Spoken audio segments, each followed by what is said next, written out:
Welcome to the Living Inside Our podcast. I'm your host, Tomi Rotimi, and today I am so excited to have a special guest with me today. What have you been up to? Well, what we're going to do is dive into everything to do with life lessons, motherhood, entrepreneurship, the entire works. And by the time you're done, you're going to have experienced a masterclass, I promise you. I want to welcome Tomi Rotimi to the show. Hello, everyone. Thank you, Tex, for having me. It's a pleasure to be here. Thank you for honoring me with your presence. That's how I see it. Tomi is my dear friend. Yeah. We have been friends for what feels like about 15, 20 years. But it's not even 15 months. No, it's not a year, is it? It's not even a year. Yeah. It's probably coming up to a year in March, I think. It's coming up to a year, but it's coming up to maybe even 6 months that we've physically seen each other. True. Something like that, 6 to 8 months.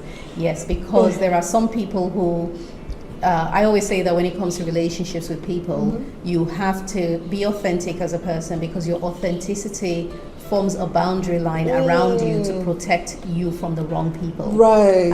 And then it attracts the right people. So you're attracted into my space because of who you are. I love it. Same.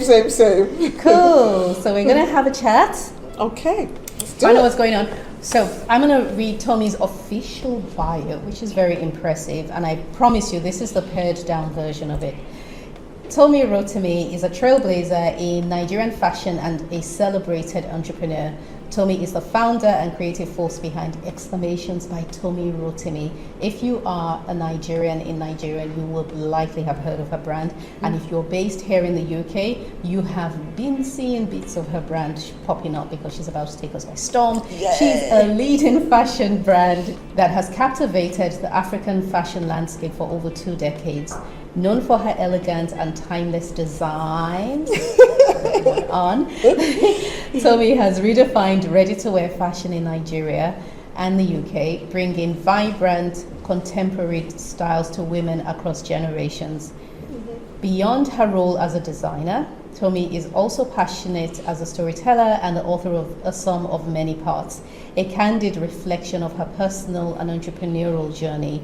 Through her book, she shares her triumphs and challenges in building a sustainable brand while navigating the evolving business landscape.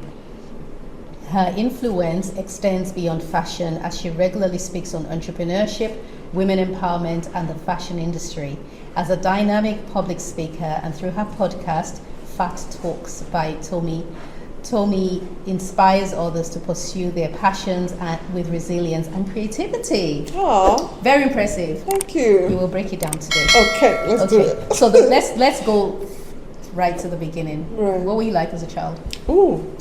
I honestly don't remember anybody asking me that in a minute. So good. We're about to get the tea. Oh, what was I like as a child? I think as a child I was shy. I think I was really reserved. I remember my mom constantly telling me I was too quiet, and she resisted that. So I remember that really, strongly. But I think I secretly was. I was creative because I share in my book how I started my first business at the age of 10, which was writing a book, starting like a writing club. And selling the proceeds. So I remember being creative. I remember being reserved. I also remember being cheeky. So I'm actually recalling all these things for the first time in a long time, just looking through. But and I remember being older than my years. Right. First born child syndrome, so the age gap between my sister and I is about 6 years. Okay. And I just remember being very responsible at that age. My parents would travel and leave me alone with my siblings for, and they wouldn't be bothered with it. So I remember being more mature than the average, say, 10 or 12-year-old. So those are the main things. Interesting. Yeah. Well, I can see the firstborn syndrome for sure. Right. Most firstborn kids are successful. Really? Yeah, Okay. because I think one is the burden of responsibility. Oh, yeah. they grow up quicker, like Oh, you've yeah. attested to, Yeah. and just the parents don't want to get it wrong the Yeah, first time. yeah. They know that if I can at least get this one right, then Right. hopefully everybody else You will follow fall into place, yes. Wow. Okay. Yeah. And so you were born in Nigeria. Yes. You grew up in Nigeria. Where Yes. did you grow up in Nigeria? I grew up in Nigeria. I'm a Lagos girl Oh, through and through. really? Yeah. Okay. So Did you school in Lagos? I did. Oh, I did okay. school in Lagos, primary right through to university. Really? Was in Nigeria. Yes. Oh wow, wow, Yeah. wow. Okay. What were you like at school? What did you go to boarding school? Yes. Okay. What was I did boarding? What go. were your boarding school years like? Oh. Boarding school, I remember, and I think this is just who I am. I remember resisting authority.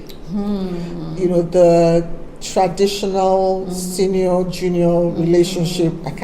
I always question it, why, you know. So when seniors would ask me to run an errand, no. Yeah, so there were lots of days on the quadrangle. If you went to if you went to boarding house, you know what it meant to kneel down and raise up Right. your hand or fly your arms. Yeah, so I was there. That was a constant for me. But I also remember towards maybe my third year in secondary school, being drawn to the older students. Okay. So by the time I was in SS3, most of my friends were leaving. All right. Were leaving secondary school. And I remember one of them when I was walking with a group of them to dining hall. Like, I remember this vividly. She said, because you know how it was then, you say senior this and senior that. Yes. And I remember one of them saying, okay, we're all about to graduate soon. I think you can stop calling us senior now. Yeah, because we had just become such good friends, even though we had 3 years between us. And now some of my best friends are in their 60s. Oh, wow. You know, so I've always been an old soul. Yes. You know, so I remember that vividly. I still remember being very creative. Okay, I was going to ask that. Definitely. I remember being creative. Like I said, writing has always been my first love. And I still continue to write fiction and stories even into my secondary school days. Obviously, I did this just out of, it was a hobby at the time.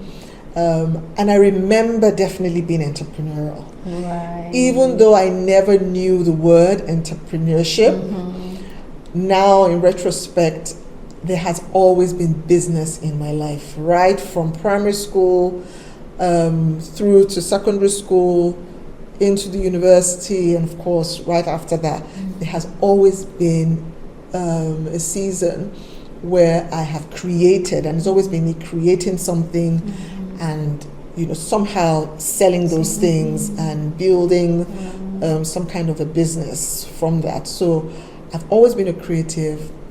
I've always been intrigued by the whole idea of selling what I make. Right. I've always been an old soul. I've been drawn to mature minds. You know, I think those are some things that, secondary school days for sure. Sounds like you were a true archetypal creative for sure. Right. Because you find that a lot of people who are not creative tend to define creatives as you're an artist, or you're an interior designer, or you're a fashion designer, or you're a writer, but don't realize that when you have that creative streak in you, it spills into other parts of your life. Absolutely. Okay. Absolutely. I think my passion is problem solving, creative problem solving. Right. So I immediately go into how can it be done mode, particularly with whatever it is I can do. Okay. So I'm that kind of person that feels if I have a situation, I'm immediately thinking of how I can make it work. Right. I believe in shortcuts. I love that. Strategies, creative ways of getting something done. You know, Which is really what business is. Business is solving a problem. It is. So that has always been something that excited me, just how to fix this, how to get it done. Yeah. That's so cool. Yeah. But did you know, though, as a child, did you know that you were, what did you think you were going to be, or what did you want to be? Did you have or were you just kind of going with the flow, loving life? Yeah, I think I was always just going with the flow. Like I Okay. said, I don't think I formally heard the word entrepreneurship until Right. maybe even my uni days. Okay. You know, so Yeah. I didn't think this thing that I was a thing. Mm-hmm. So, and I was lucky to be in a family that supported it. That's brilliant. You know, so there was a season where I was making scarves, for instance, and I'm that kind of person. Once I get a new idea, I get super excited about it. Right. So everyone around me would kind of catch the bug. Right. So I remember making scarves. Decided I was going to make scarves, and I would come home and I'll have all these scarves, and I'll, you know, wait for my parents to come home and start showing them the scarves, and they'll, you know, of course they were, oh wow, This is you know, amazing. yeah, they'll give me all the affirmations that I needed. So I've always been enterprising in that way, Right. but I never thought it was a thing to aspire to Yeah. become Yeah. until after uni, actually. So even while in uni, I joined the bandwagon with everybody else. It was to get a corporate job. That was the thing to do. And to be honest, I think I'm the kind of person that I can be successful at whatever it is I put my mind to, as long as it allows me to be creative in whatever way you want to define being creative, whether it's problem solving or whether it's being artistic. So when I left uni, the natural next step for me was to get a job. And at that time, the available jobs were in corporate and were in oil and gas or banking. Those were the things. So it was a matter of just finding which one I got. So I don't think I was one of those people that kind of knew what I wanted to do and, you know, went gung-ho and I wasn't. I think those who already have they've got a vision board on right, the wall. right, and they I know even who I'm getting married to. You I know, know the names of my kids. No. I think I just followed the feeling. That was just my thing. Whatever made me excited. And I think that was one thing that I can look back now and say has been a constant. I'm very in tune with how I feel. If something doesn't make me excited or happy with who I am, I don't care whatever the strappings around that thing is. It's not worth it for me. Right. You know. So again, growing up, whether it was a relationship or a task or a course or a business or a job, if it didn't connect with my joy, it just wasn't worth exploring. I agree with that, and it resonates with me as Right. well. But what's interesting though is, growing up, I was a bit of a people pleaser, Right. and I also had the most supportive parents. They still is amazing. Right. But that worked against me in some ways because I grew up. I was celebrated at every step of the way, but I then found myself as an adult not wanting to validate an activity unless it's been celebrated by others. Oh, wow. Yeah, and I only realized that through journaling. You know, 'cause I journal, as you know, and it helps to discover more about who you are as a person. Right. But when you said that you wouldn't do anything that doesn't connect with you and spark joy in you, I can so relate to that because I spent a lot of my life doing things because I thought that I needed to do what would make people celebrate me, not what made me happy. Yeah. So I was always in performance mode for years. But now, then I went all the way left. Wow. Oh my goodness, I became almost rabid. Like if you come near me and try to come into my boundary space and my boundary line and I cross my boundary lines and I haven't asked you to, like, you're gone, quick. And even now I'm really protective of who I am and making sure that I choose the things that spark joy. So that really does. Oh wow, it's interesting how we just in retrospect begin to connect the dots and see those constants. You know, because I have never been. I would have thought I was a people pleaser only because there has to be an element of people pleasing in business. Okay, fair enough. Yeah. And I love people, and so because I love people, I love to please people just through the experiences and the products that I deliver. One would think that I was a people pleaser-ish. But looking back, I really wasn't. And I've always been very intuitive and introspective. So, and there was some naivety there, and it's not necessarily a good thing. So I think I was disconnected from people, from that validation. And it was really about how I felt. That's really good. Yeah. Which is not really great. Well, it is. Well, I guess in a sense.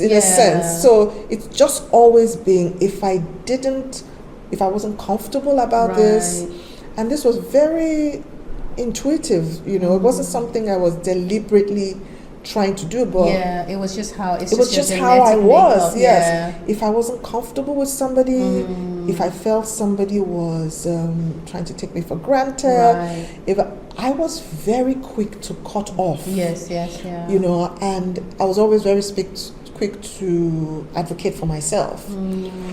So what this did was, for people who didn't understand this, they saw that as somebody who didn't need people, who was very independent, both emotionally and in every other way.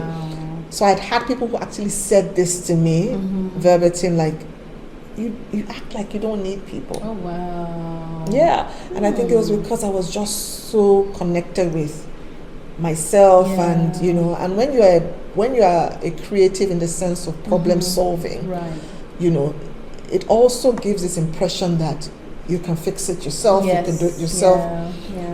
So in a sense it's a strength, but in another sense, it has its drawbacks. It does have its drawbacks. Yeah, no, I can. I feel like therapy. Like I'm thinking back.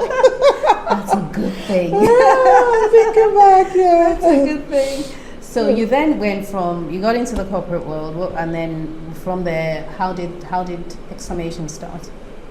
So got into the corporate world, and the initial feeling was one of accomplishment.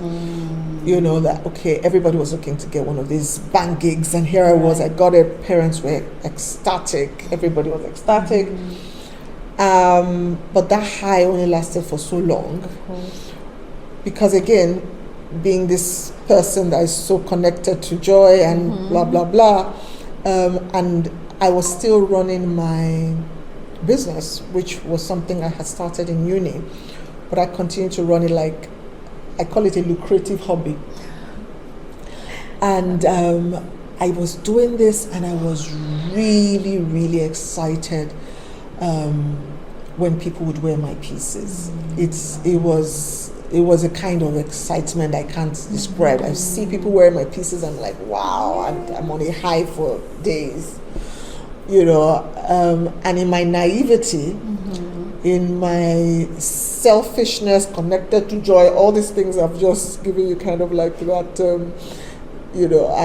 I decided, I want to do this as my thing. I want this to be my job. And I honestly don't know where that came from. I didn't have, and I think it's just back to me being this, I didn't need any validation. I didn't need to see any template from anybody else. I didn't need, I just needed to feel I can do it. Yeah. And if I can do it, then I can do it, and that's it. And that was it. The moment I made that decision that I want to do this thing, I made this decision again to put a plan together to exit banking and to explore the fashion business. Thinking back, that was crazy, because I didn't have a business background, as it were. I didn't have a fashion background. I couldn't sew to save my life. The only thing I could do was design and sell. And I loved doing that. And again, true to my ways, I created a plan to save money, to take a course, to exit. I didn't think it was a big deal at the time. And that's exactly what I did. Amazing. Yeah. That's really powerful. Yeah. It's also the benefit of youth as well. How old were you when you did that? That's why I keep insisting on naivety. So anytime people come up to me and say, "Oh, you did this crazy thing," you're like, I always give this, I don't recommend it 110%. There was some naivety there. I think I left banking officially at 25. Wow, that is young. To be able to, but I really do, and it definitely is youth, Right. Or should not. Let me not put it that way. What I wanted to say really is that if you're listening and you are young, or you have young people in your space, allow them to just take whatever risk they need to take, and don't out of fear of them failing hold them back. I think as well to my journey, and I didn't think I had a story. I didn't think there was anything mind-blowing about anything I'd done until people started giving me these reactions. Same. And only recently someone said to me, I can't remember what it was, and I looked back and someone passed a comment about the baby cut shop, and I thought, do you know what? You do have a point. Right. She says, Tox, you forget that it's a big deal because you're so used to it and you're in it and everything. Like, we have to frequently remind ourselves that it's a big deal. Yeah. So, but when you're young, we pick my young thing. I wasn't in my 20s. Was I in my 20s? No, because Zach was born then. Right. Actually, I was probably just coming up to 30 when we decided to take the plunge and move to the US. Right. And people still think it is crazy. And I look back now, would I do it now? I don't know. My answer is easy. That's a hell no. A hell no. If I had to do it again, I probably wouldn't do it that way. It's only but I'm thankful I did. Yeah, of course, to see what we have now. Yeah. But it's really because of the life experiences, layers upon layers of life experiences end up clogging that conduit or that space through which our creativity flows through. So we gathered the same way we amass things. If you've ever moved house before, even if you thought you were living a minimalistic lifestyle, and when it's time to move, you realize I have a lot of stuff. Yeah. And I think that it's the same thing when we are, as we age, as we get older, emotionally, mentally, we gather things. And when it comes to making a decision like, I'm going to leave my job, or I'm going to move to another country, I'm going to have a baby or get married or whatever it is, there's a lot of stuff that's coming with you to make that decision, which makes it a heavier thing. So young people don't have that. They just, so we're grateful for the benefits of youth. No, absolutely, I agree completely. And the truth is, sometimes it's also the people you have around you. I think for me, I was married. I got married young, and when I suggested this to my husband that I wanted to leave, he was all in. Oh, that's good. And if I didn't have his support, it would have been difficult. It might not have just been difficult. I might just have rethought the whole thing. Right. Even the so-called passion I had, or how reasonable the idea was. If I had suggested that to him, and he said to me, "Well, that's crazy. You can't do that. Nobody does that." Right. I had other people who were saying that to me, but not him. He immediately was like, "Okay, let's have a plan. This is what we do." And he kind of said the same thing. He said, "This is the time to do it. This is the time to try it out. If you fail, you can go back to the job market, and you're none the wiser." So I think that was a big part of why I was able to take that plunge. Right. No, I agree. The right people really does matter. Sometimes it's just the right person. Sometimes just the one person. The one person needs to be. You're right. You're absolutely right. When we moved to the US, I was petrified because I'd never run a business myself before, and I'm like, I had a business that I started off, but it wasn't. It was more like what did you call it? A lucrative hobby. Yeah. And so. But my husband was like, "Tox, you can do this." Right. I'm like, "Oh my goodness, this is all our future riding on me." Right. Because what you can do it. I'm like, "Oh goodness, I don't know anything about business. I know nothing." But you're right.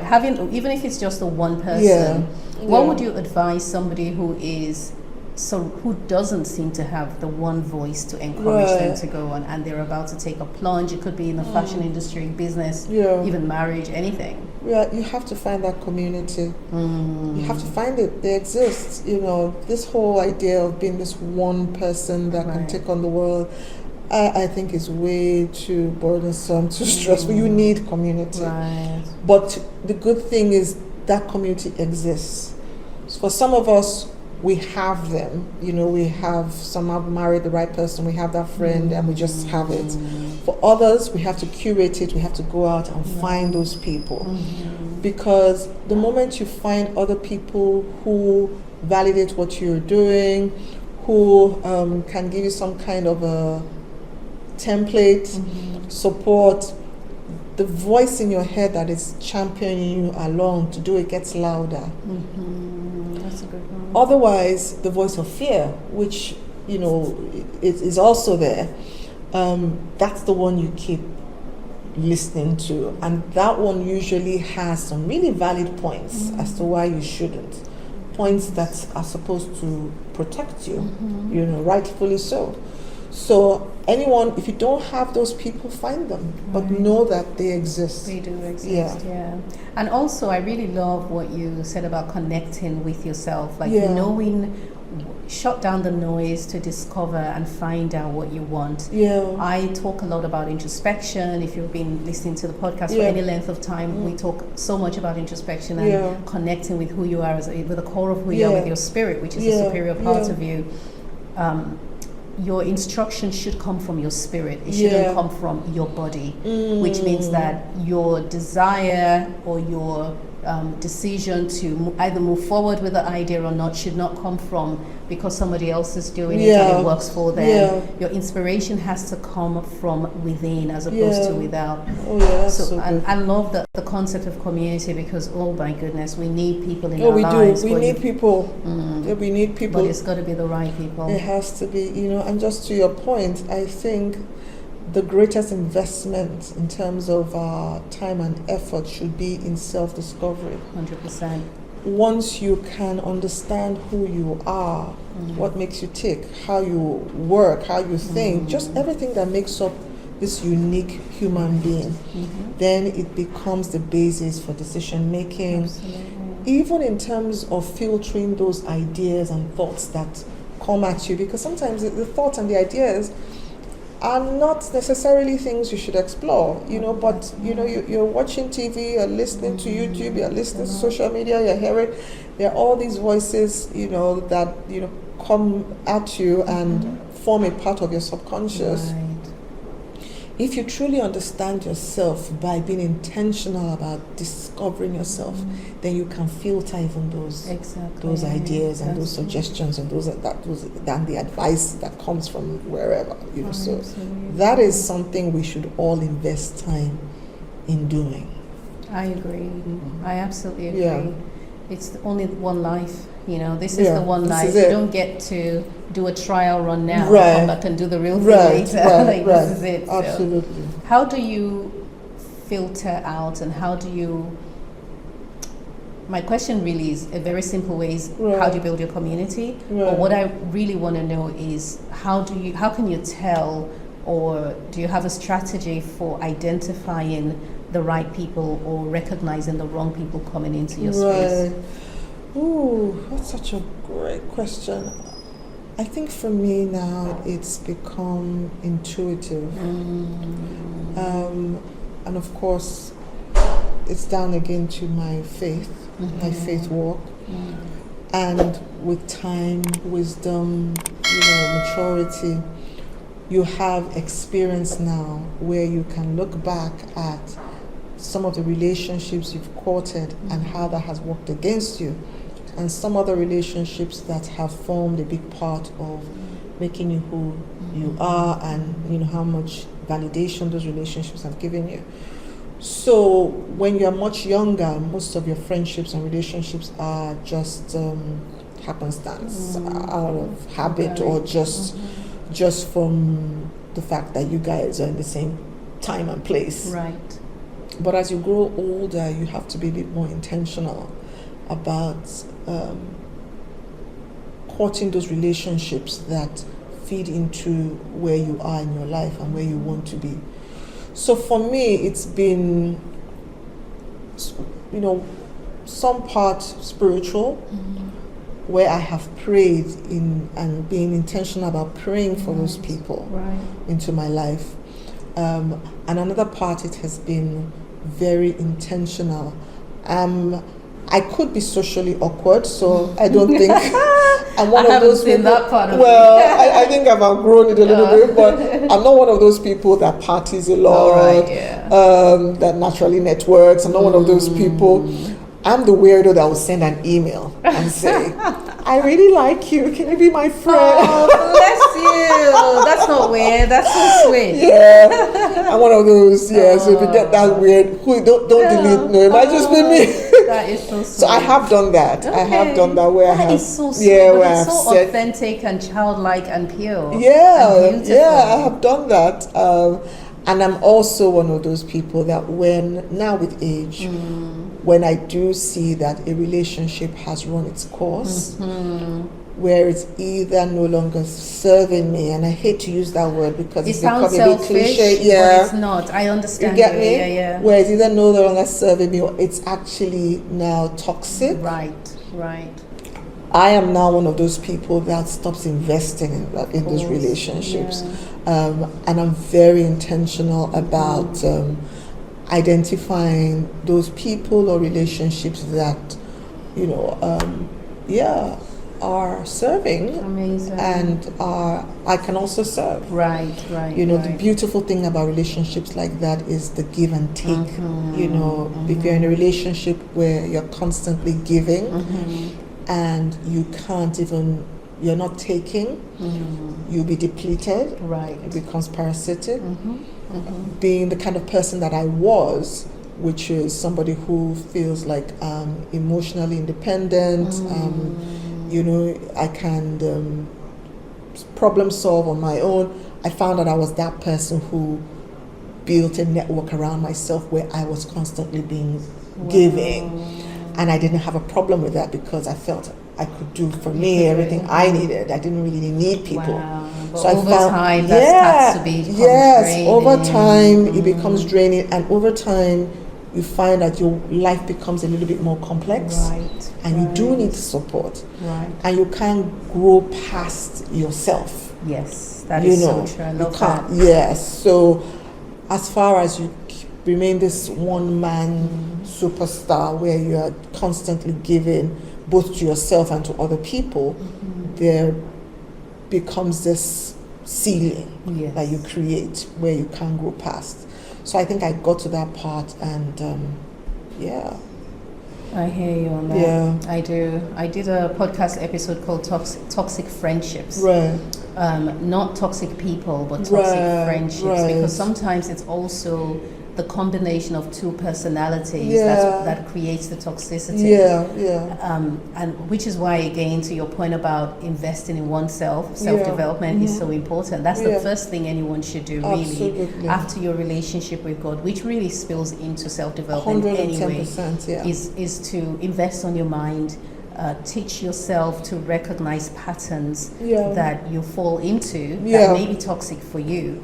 So the reason I did that podcast episode was because I found I was dealing with a few people, including one or two of my mentees who were having relationship issues with their friends. And these are friends they've had for years. I've been through mine as well. And then sat down and thought, what was it in me that attracted this particular individual to me?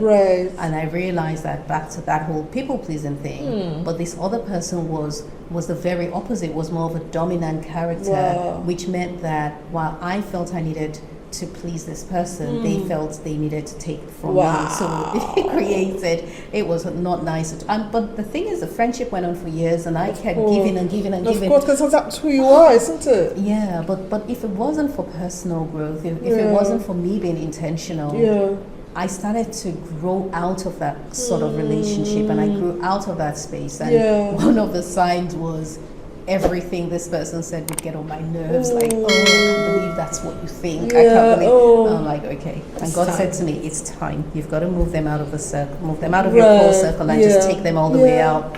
Which was the best thing I could have done. And like you, I actually prayed at that time as well, and I said, Lord, I need you to send older, wiser people to me who have very strong values, who can pull me up. And within a couple of weeks, I got an invitation to speak at a private event, which was filled with these professional women, and my prayers were answered. Wow. Because I built relationships with them, and still very good friends with some of them today. And so it's not something a lot of people will think about, praying for friendships. Honestly, but it's necessary. Same. I did the same prayer, and it's been amazing, the kind of relationships that, and I think it's also recognizing when the people show up.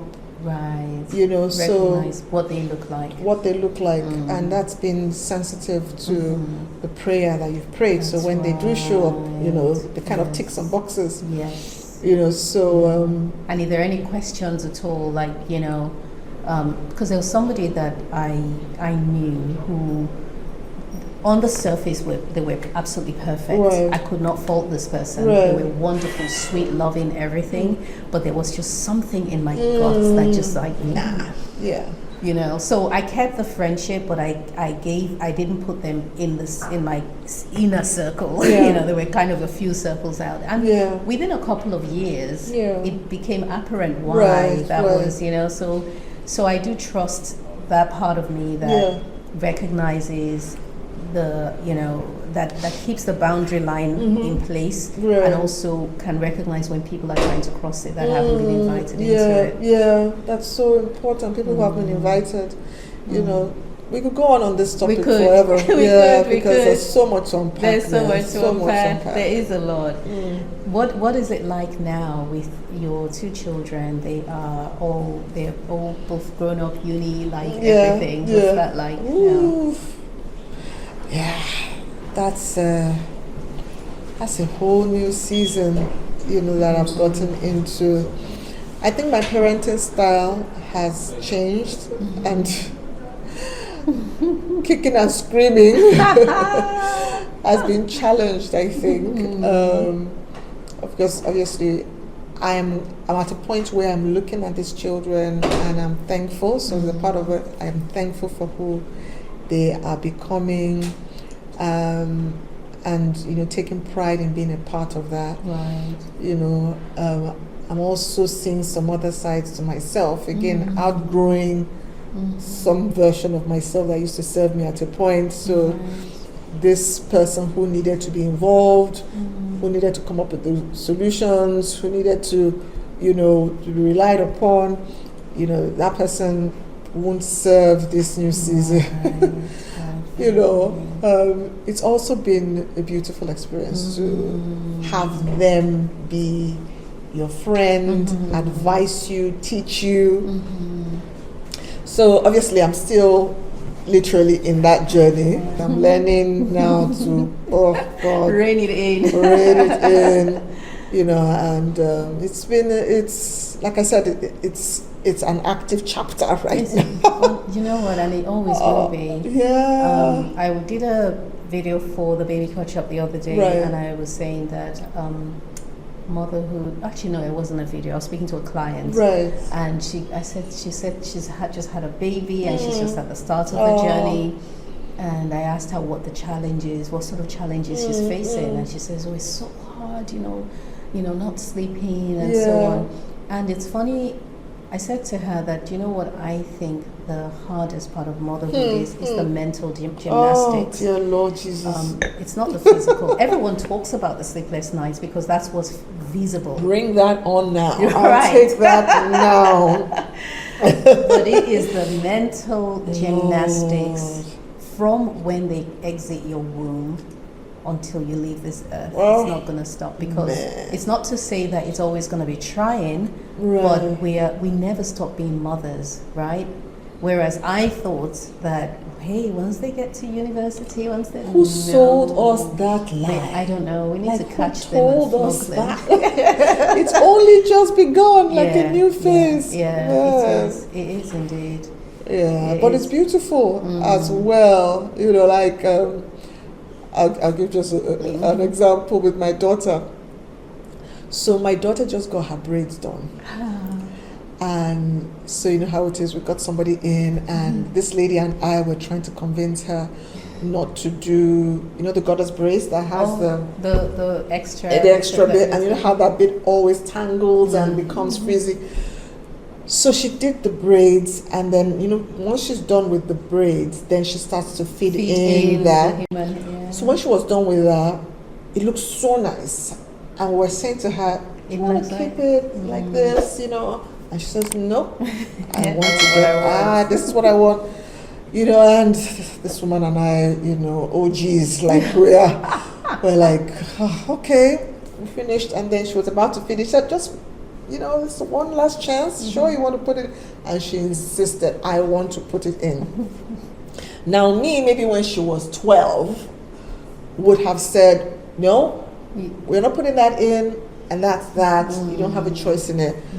And she would have kicked a fuss or whatever, but you know, this is it, and mommy's word is law, you know. And she insisted, and she puts it in. Fast forward maybe 2 weeks in, or maybe 3, I don't know, whatever. And of course, the inevitable happens. It gets frizzy, starts to tangle, and my daughter she would come to you and say, you know what, I want to take this out, it's time. I'm like, at what point are you going to say, Mommy, you said so? You know, like, no, she'll say, no, I think, it's all freezing now and tangled. I was like, Lord. We had this conversation. But you know, there was a way you could have avoided all of that. But I love the fact that there's security in the relationship where she can come. Yes. And no, I'm not going to say I told you so. I love that. That's and great. even if I did say I told you so, it would be out of fine, love, out of love, would be cheeky. Yeah. And that she has a space where she has the freedom to make her mistakes. Right. And she has the security to come back. Exactly. You know, and say, yes, I made a mistake, I've learned from it now. Next time, you know, but you know, the fact that I made a mistake doesn't mean I've shut the door to your support or to your love. And she says to me, yeah, I'm going to take it out. It's such a mess. And she would go on. I wish she wouldn't go on, because then I'm like, at what point am I allowed to say? But I told you. And call the said woman and say, you know, we did say.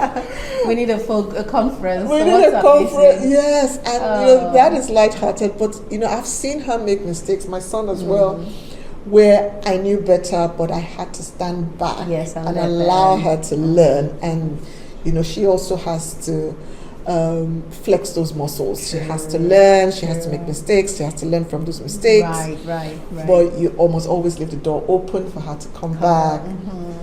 You know, so, but also there have been times where I have given my advice and she has done what she wanted to do and it paid off. Okay, fair enough. You know, and again, there is the safety to say, oh yeah, I did this and it worked out, and she's not coming back to me to say, you know, I was right. You know. So I love the fact that we have the open communication, and same with my son. But that doesn't mean I'm not constantly afraid. I'm not constantly checking up. You know, I'm not constantly just hovering. Honestly. Now that you're leaving them to make their own decisions and so on, what part of mentorship mommy shows up and how often? It's so funny. Sometimes my daughter and I, are having a conversation, and then she throws in this opportunity for me to put on my life coach hat. Yes. And I'm still kind of watching, is this the time? Do I have permission to? Right. At what point do you just stop listening? And, you have the permission to give advice, because there's that. Right. So, but there are times where I would actually say to her, okay, so this is mommy putting on her life coach hat. Good. And she's open to it, and I give my advice, but always with the understanding that this is advice. Yeah, it's not a command. It's not a command, and this is also a conversation where you don't have to do what I have said, but we can have a conversation until we both come to a landing. Right. That makes sense.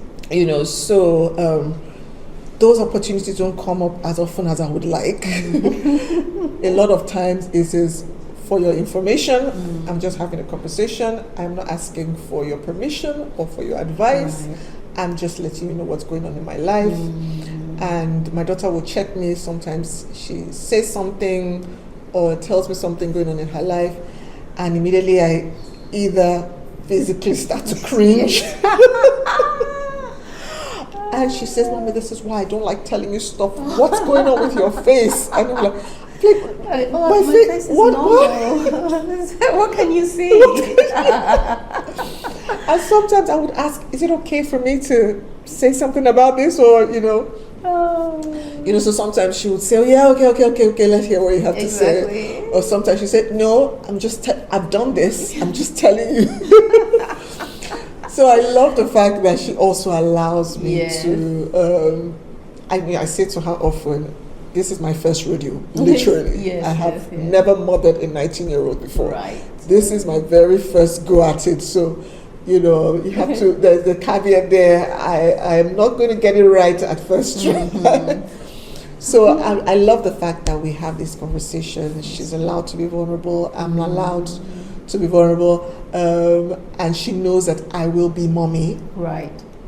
She would make a suggestion and I'll tell her, how I feel about this already. I'm not going to be one of your friends. I'm going to be mommy, right? So this is how I feel. Awesome. And I love the fact that she also comes to me sometimes and says to me, what you said then, you were absolutely right.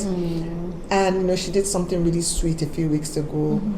She said to me she wanted me to have a chat with one of her friends. And she alluded to her friend didn't have this thing we have, so she wanted me. Her words exactly, I want you to share your wisdom with her.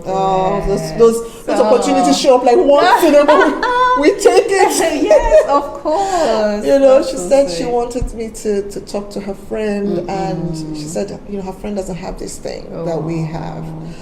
So I did have a chat. If you ever had doubts about your mothering skills, you're like, that one time, Jesus. It lasted all of a split second, but we took it. You know what? It's one of this is a forever moment. This really. is it. Oh yeah, this is I did well for her to say. Yeah, that. so she said that once in a while she would say stuff like that, and I think just like you said, it's understanding that she's an adult now. Yes, same with my son. My son is a little bit more like me, so we are usually on the same wavelength. Okay. So we don't butt heads as much. But even then, he would still say to me, Mommy, back off. He would say that to me sometimes. So once in a while she'll just let me know that. That's nice. You're all right. It's beautiful. Yeah, it's fun parenting young adults and older children. My boys are it's interesting watching them. So Josh my youngest is 16 and he would say, and sometimes he'll say to me, how was school, he tells me how school was, something, or he tells me something that happened in school or something that happened that day, and then I begin because I have to be, it's weird because when I first had Aaron, motherhood is one of those things that no one prepares you for.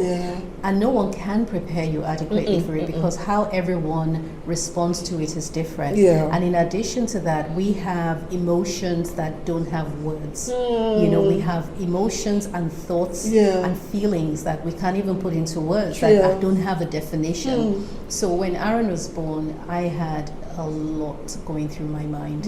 I've always loved to live life on the edge. My mom says I can drive to the moon, and she's absolutely right. I just strap my car to a rocket and I'll be fine. There you go. And I remember one day when after he had been home, I think first time I came out of the house, I went across the road to go buy something, and I was walking. I was crossing the road and I just realized I can't cross the road how I normally cross the road anymore. Now I have to run across the road because he needs me. Whereas previously I would be like the Lagos traffic type crossing, weaving in and out of traffic. I'm like, you're gonna stop for me. just making everything exciting around me. But I also had this thought that I wanted to give them a mental toolkit, a mommy toolkit, just in case something happened to me. I want to feed their minds with as much wisdom as I possibly can, so they will always have something to refer back to if I wasn't here. And so because of that, every opportunity is indeed an opportunity for life. Moment. Oh my goodness, Josh is like, I start talking. He says to me, Mom, not everything is a life lesson. Same. I think my kids have literally said the same words. Yeah. Oh my goodness! Well, thank God for moms who and I think life lessons. But to that point, what I have noticed as well that the biggest and most impactful lessons they learn is from the lives we live. Right. And sometimes my son will say something to me like, "That's not the son you raised," or he'll say something like, "This isn't what you taught us." Wow. And I literally will go back in time to say, at what point did I teach this? I never actually sat down and taught this. Right. But they learned it through the lives we live and through the kind of home we built. Right. And they just knew this was the thing to do. Exactly. And I think the most impactful lessons that my children have learned, the ones that I know has stayed with them and made them who they are, hasn't been those words, those words or those teachable moments where I sat down. It really has been from the lives of their parents, the lives of their parents, just seeing how we talk to people, how we relate with people, how we just generally from our lives. So that is comforting, that we're instinctively teaching. Right. Even without words. Yeah, I agree. I absolutely agree. Yeah. I agree. I see that, and as you said that, I remembered when my dad turned 80, we had his birthday party in Lagos, and when my younger brother was giving a speech, he said something. He goes, I always say please and thank you because Daddy always says please and thank you. And I just thought, that's true. Our dad is extremely polite, and we've grown up the same way. I mean, obviously, as a child, they'll tell you be nice, but a lot of our behavior is really what our parents are like. And so the same with our children. Same. That's so interesting. So now, looking back on your journey, I know that you're a Christian and your faith plays a major role. Yeah. Just how much of a role has that played on your journey? And I'm going to tie it in with your mentoring and your speaking and your coaching, because everyone needs, I shouldn't say everyone needs mentoring, but anyone can request mentoring. Right. How do you mentor people who are not in the Christian faith, or do you only mentor people who are Christians? First of all, my faith is my life. Like, I don't box my life into my faith and my business and my marriage and my motherhood. My faith is literally my life. It's everything. There isn't anything that I do that I'm not actively seeking God's face on a roadmap. On how to get this done. So, and I think that has worked tremendously for me. At every milestone, I can see that one move that I made through the leading of the Holy Spirit that has led me to make that one move that literally changed everything. So regarding mentorship, one of the big things that I found about myself, again, back to this being introspective, was that I wasn't a very patient person. And again, when you are the kind of person that we are, where you go for it, you know what I mean, you do it anyway, you damn it all to hell, you just try it. And sometimes you're not patient with people who take their time to make decisions and who see all these obstacles and so I don't think I was naturally wired to be that kind of sit down and hold your hand. So again, being the kind of person that sees that gap and what I can do about it, one of the big things I started to do was create courses, the podcast, write books.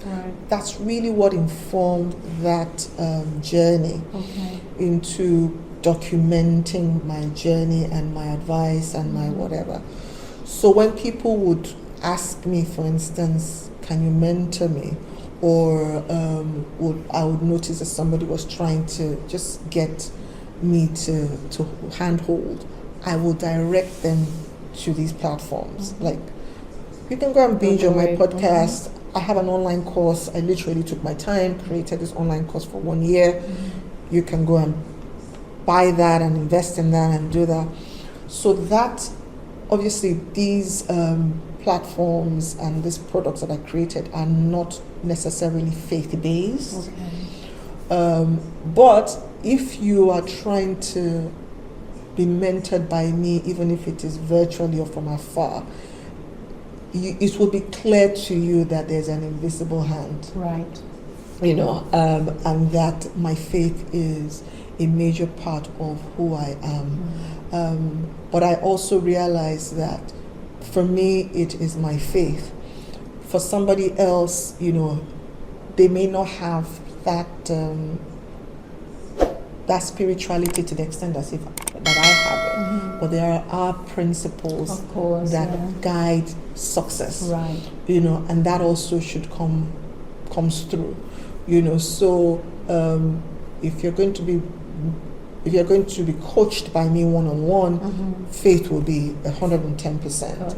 And I'm not sure I can even successfully coach somebody who doesn't have that faith-based foundation, because that forms my sixth sense, my intuition, everything. And I would always kind of be referencing that somewhat, But outside of that, I don't do a lot of that, but most of my mentoring, I would say, comes from people who have access to these materials. Right. Got you. Wow, this has been great. But as we wrap up, what are we looking forward to with Xclamations? So, Xclamations has just been amazing to me. One of the big things for us is the international market. As you know, we are a UK business, and that has been our stepping stone into the rest of the world. So we recently had an event in the UK where my writing and my fashion came together. That was a beautiful one. Yeah, you were there. You were the speaker, weren't you? Yeah. So we intend to have more of those events that are lifestyle, experiential events. We are working on collections for the international market as well as for our Nigerian market, and just generally just trying to become more intentional about solidifying our position as an international brand. So that's the next step. So next step, there will be more events, more beautiful pieces, more books, definitely. And Tomi's books are available on Amazon. Yes. And anywhere where good books are sold. Yes. So if you are trying to get my book, just go to Amazon. You can either search my name, Tomi Rotimi, or Some of Many Parts. That's my second book. I have another book, Fat Transfer, from Waistline to Bottom Line. That's also on Amazon. I love that title. Yeah, that was my very first book. That was my first published book. Amazing. And Xclamations is also available in the UK and in Nigeria. Yes, so Xclamations is available in Nigeria. So you say Africa, really? Because Africa, you have people to be honest. buying from all over the world, to be honest. In the UK and the international market, we have a website. That's the easiest way to buy our brand, which is exclamationsuk.com. And if you're in Nigeria, we have our store in Nigeria as well, where you can get our pieces. Amazing. Yes. This has been a great conversation. Lovely as usual. It's like one of our long marathon gists. Yes, we can't have enough of that ever. But thank you so much, Tomi. This has been great. Thank you so much for having me. You are welcome. And thank you for watching and listening to Living Inside Out, the podcast. Don't forget to subscribe, like, share, and please give us a 5-star rating. Have a good day, and we'll talk to you soon.